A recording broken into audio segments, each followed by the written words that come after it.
D, wait for it, delightful. Check out the name tag. You're in my world now, Grandma. What's up, nerds? So, with Wonder Woman 1984 released on HBO Max, we now have the chance to discuss what they're going to do next with the character of Wonder Woman. And I have to say, I'm excited for it, but at the same time, I would caution Patty Jenkins not to just do whatever she wants. There were some problems with Wonder Woman 1984. You can check out my review up here. But I just want to say that I think that her heart's in the right place, but I don't think that she, puts it into perspective of what the audience wants to see, and that is more action sequences. And we want you to, do it upright in the way you should be doing it, because sometimes studio notes are good. So in this video, I'm going to talk about Wonder Woman 3, what they can do, and what the story could possibly be. Now, first I'm going to discuss some villains that could be in the movie, and then I want to discuss an idea I had that I feel is fun and could be.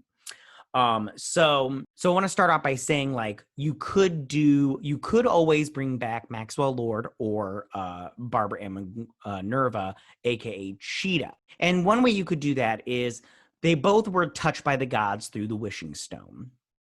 I'm not 100% sure how you would do that, but they both definitely need their powers back. I don't want to see Maxwell Lord on the big screen anymore without powers, and I don't want to see Cheetah on the screen without the fur and everything. So they need to figure out a way to bring at least Cheetah back as Cheetah, not as Barbara Minerva, because nobody wants to see that. I like what's her face, but I'm not interested in seeing her as a human villain. I want to see her as the cat creature villain. So for some villains that could be for this movie, I was thinking in the first movie, we kind of had this, Ares, who used his psychic kind of like gestures to commence war and everything. And then in the second one, we had Maxwell Lord, who in the comic books has, power of persuasion. In this one, he kind of had the power of persuasion with getting everybody to make wishes and stuff. So if they want to go with the whole psychic powers kind of thing and mind control and everything, they could go with Doctor Phsyco.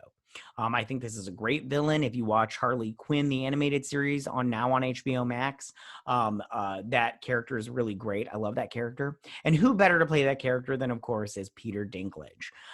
He's such a great actor. I mean, if you don't like Peter Dinklage, you're crazy. I know that everybody's all like, every time you think of a little person, you think of Peter Dinklage to play them. But he's just so good. And why wouldn't you want somebody that's just so good to play it? I think that would be a fun character to add to the Wonder Woman trilogy. And I think that, it would be just super fun. Also, you could have Cersei or Giganta, or even Veronica Cale.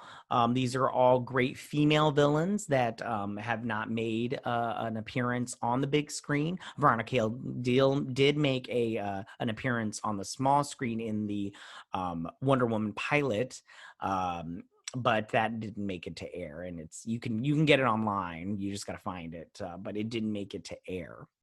I also want to say a really fun, another female villain that they could do is Silver Swan. And the reason I bring this up, it was just look great next to Wonder Woman's golden armor. If she fixed those wings, you get Silver Swan in her silver armor, and then you get Diana in her golden armor. That would just look very beautiful, very beautiful. So now I have an idea of what I think they could do as far as the story goes. Now, this isn't all fleshed out and everything. But I just want to say that if somebody else has put out a video that came up with the same idea, I didn't take their idea. I thought of it, there's 8 billion people on this planet. I'm pretty sure somebody else came up with the same idea. So just calm it down before you get in the comment section about how I stole this idea. So something happens in the world that I couldn't come up with. I didn't come up with. I'm sorry. I couldn't come up with it. I thought of something, but I had watched a video and somebody had come up with it already. And I don't want to mention it because I don't want people to think that I took it. But something happens in the world and Diana needs some kind of information or something like that only the Amazons know, but she can't go back to her island. She can't go back. So she looks for, oh gosh, what's her face? Lynda Carter, and she played, I can't remember the Amazon's name, but she goes and finds Lynda Carter in this world. And she's like, hey, Lynda, you're an Amazon, an old Amazon. What's this information? And she tells her, she's like, I never knew the information. The only one that knows is Antiope. And Antiope's dead. So she has to go, and she has to go to the gates of the underworld, to Hades, and she has to go through the gates, and then she has to go into the underworld. And while she's in the underworld, she talks to Hades, and Hades is all like, because Hades didn't die. Hades is in the underworld because Hades doesn't, if you know your Greek mythology, Hades doesn't live on Mount Olympus. He lives in the underworld. That's where he stays the whole time. I mean, I think he comes up on Earth, but he doesn't leave the underworld, and he doesn't go to Mount Olympus. So he wasn't in the fight when it came to destroying Ares. He stayed in the underworld. So he never died and everything. I do think they should bring the gods back, though.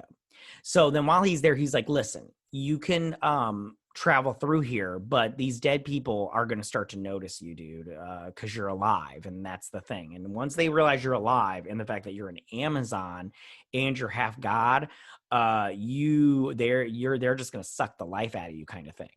So she's going through, and she gets to Elysium, which is in the underworld. If you know your Greek mythology, Elysium is the place where if you were good in life or heroic or whatever, you go to Elysium, and it's like kind of like a heaven.